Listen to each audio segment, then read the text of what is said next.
Are you sick of polls yet? You should be sick of polls. Sporting News has a new poll out, the most overrated coaches in the NFL. I'm Kevin Dupont for Globe 10.0, here with Dan Shaughnessy. And Dan, the most overrated coach, NFL, by Sporting News, is the one, the only, Rex Ryan. And number two, Mr. Hoodie. Your guy. Yeah. Well, so what do you make? What do you make of player polls, I think? Thank you. I mean, you've been there when these guys, they'll come in and hand out sheets to the players, and guys don't put a lot of thought into this. So the people filling out the poll are not very reliable in this case.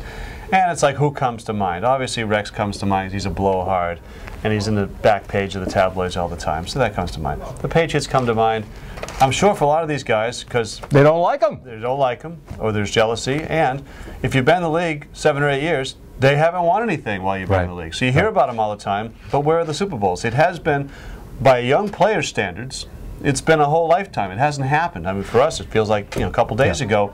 But you're now talking about the last one was 04, 05. So for most players, it hasn't happened in their professional lifetime. Why is there so much talk about the Patriots? So I understand it. It's a little bit of a red herring or, a straw man, whatever you want to call it, but it's fun. Yeah. Well, you touched on what do players think about, right? And I say what players think about are health, contract, car, and who they're dating. That's really what it comes down to. So I do think there's a lot of personal bias in this. 3 and 4 are Andy Reid. My favorite for most overrated is Mike Shanahan.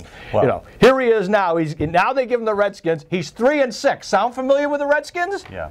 Yeah, I think you can make a case for that. And you go back, well, he did win a Super Bowl. Well, it was John Elway. That's on his resume.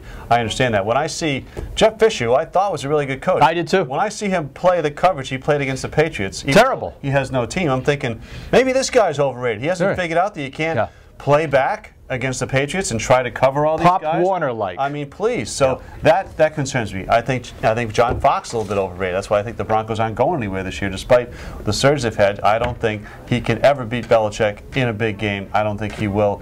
Rex, to me, is a pretty good coach. I mean, because they aren't very good, and they almost beat the Patriots this year. And he does know how to attack New England, how to go after it, take chances, do those kinds of things. So much of a blowhard, I wouldn't have him that high on the list. Well, the one good thing, I mean, we're in agreement here. Polls are useless. But if you're going to have a poll and it's going to take a coach down, take down a coach from New York. Yeah.